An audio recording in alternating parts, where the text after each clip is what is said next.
imité ku mel ni Aminata Touré mi ngi ko teg ci élection présidentielle yu nu weesu mais ñu bëri itam ci ay observateur nangu nañu ne ñi fi nekk tey tant que amuñu une majorité à l'Assemblée nationale pour ñu jiite dafay jafe est-ce que yéen jàpp ngeen ne c'est la meilleure option tas assemblée tëggaat ko comme ni ko ñeneen ñi defee woon bu ñu ñëwee te amuñu majorité.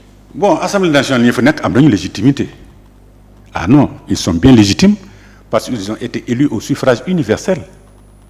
Comme l'est aujourd'hui le président Bassirou Diomaye Faye. Donc ils sont bien légitimes.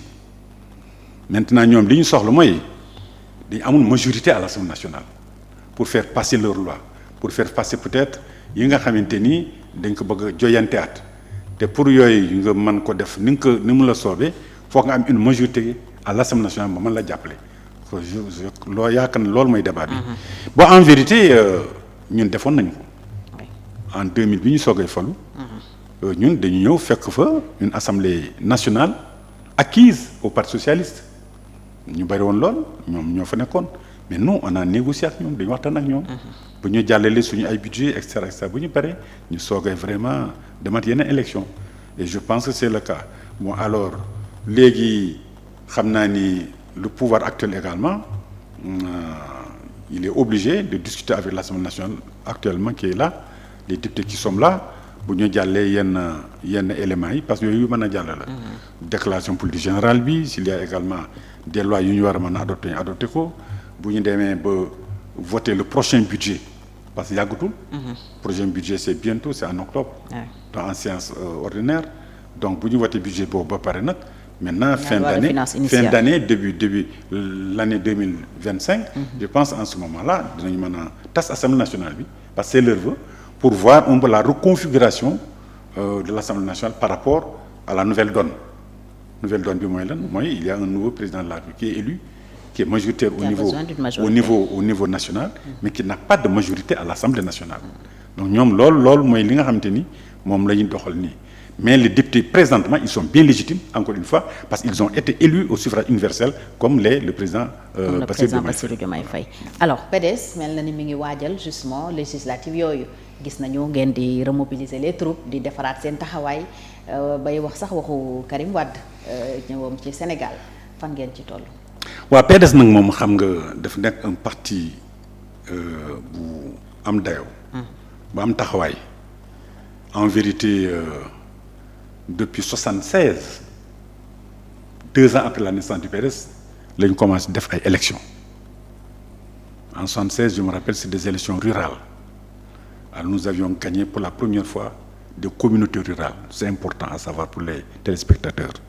En 78, les premières élections générales législatives, nous avons 17-18 députés. C'était connu tous. Depuis lors, à chaque fois que nous avons des élections, nous avons un groupe parlementaire. Et ça, c'est important. Alors donc, élection Bouignon, nous avons parce que nous sommes un parti connu. C'est un parti Yatoun Machallah. jeexal nañu pratiquement renouvellement yi kuréel yëpp taxawal nañu leen fédération yi section yi les organismes internes famille jeunes yi yeneen corps de métier yëpp taxawal nañu ko donc vraiment pare nañu parce que amul benn village tey ci Sénégal wala benn communauté bu Sénégal booy dem fekk ko foofu kuréelu buy ŋànk direction locale PDS loolu nous sommes le seul parti à l'avoir nous sommes le seul parti à l'avoir donc loolu lu am solo évidemment bu yooyu ba amee nag suñu kilifa suñu yaakaar muy le frère Karim Meïssa Wade suñu porte-parole Bachir Diawara wax na bu yàggul ni le président il se prépare pour rentrer. waaw incha allah wax guñu date bi nag wax guñu date bi xam naa ni le moment venu par rapport aux préparatifs et autres. dinañu seet ban moment mais ci ban période lañ ko mën a séenu. bon écoutez je ne pense pas pouvoir vous dire la période exacte mais comme eggaguñu ci datu décret bi acté la convocation du corps électoral pour les législatives amaguñ ko xam na ci jamono yooyu lay doon. parce que bu ñu acté la date bi nga xam ne ci la ñu war a def les élections législatives ñàkkul jamono jooju dañu mën a xam exactement en fonction de ce temps-là kañ lay Karim di ñëw. kon législative yee koy indi. mais c'est tout à fait normal. mooy nekk seen c'est tout à fait normal que législative indi ko. parce que il va être le chef d'orchestre du parti. et le chef d'orchestre du parti mooy créer la symphonie musicale du parti moo koy diriger. mooy nekk tête de liste bi. mooy nekk tête de liste. probablement. ok en tout cas gisuma keneen ku ko gën a ëpp dayoo pour nekk tête de liste bi loolu itam lu mën a nekk la man ma ko affirmer nag parce que parti bi dogalagul loolu mais sama xalaat mooy gisuma ku ko ëpp dayoo pour nga diriger ko.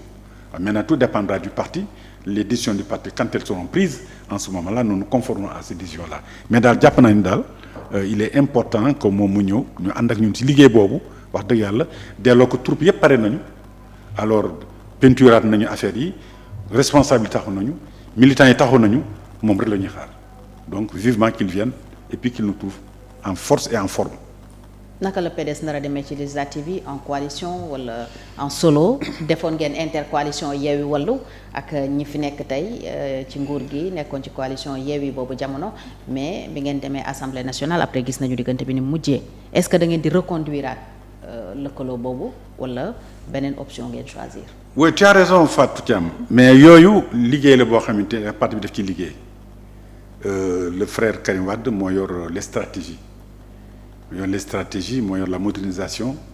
donc yooyu yëpp ñu ngi ci liggéey ak moom en fonction de la situation politique actuelle. parce que kenn ku nekk xam ne aujourd'hui la situation politique sénégalaise mënoo ko taxawal te nekk ko ci coalition. parce que le monde maintenant le monde politique vit de coalition.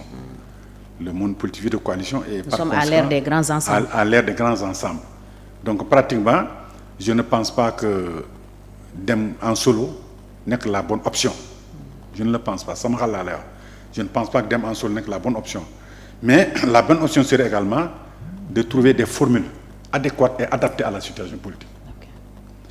Sans que le PS n'y laisse ses plumes loolu tam c'est extrêmement important.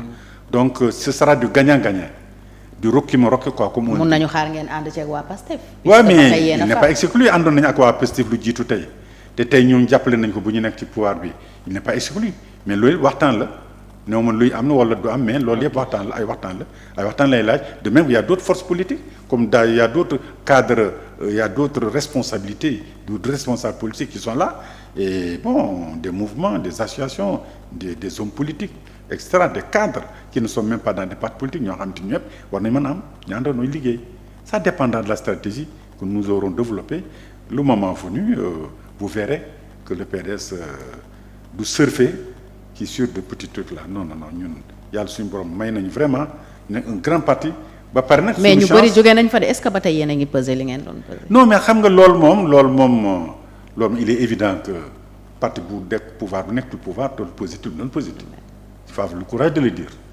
parce que bu nekkoon pouvoir bu nekkatoo pouvoir amatoo poids ba nga amoon waaye nag tey ñoo ngi sant suñu borom bu baax a baax xeebuñu li ñu yor xeebuñu ko te gisuñu itam ku ñu ci ëppale ñi fi coow ñépp ku ci demoon moom cundug élection nga xeeb sa bopp gis nga candidat yi ñaata la ñu woon. bëri woon nañ. ay 0 virgule nga yépp ay 0 la. ay 1%. ay 1% ay 0 ay 0 ay 0. PS bu des côté bu demul lu mu dee volume 10% lu mu dee laa la wax te ñu ay 1% te pourtant ñoo daan xalaat ñoom ñooy jàll.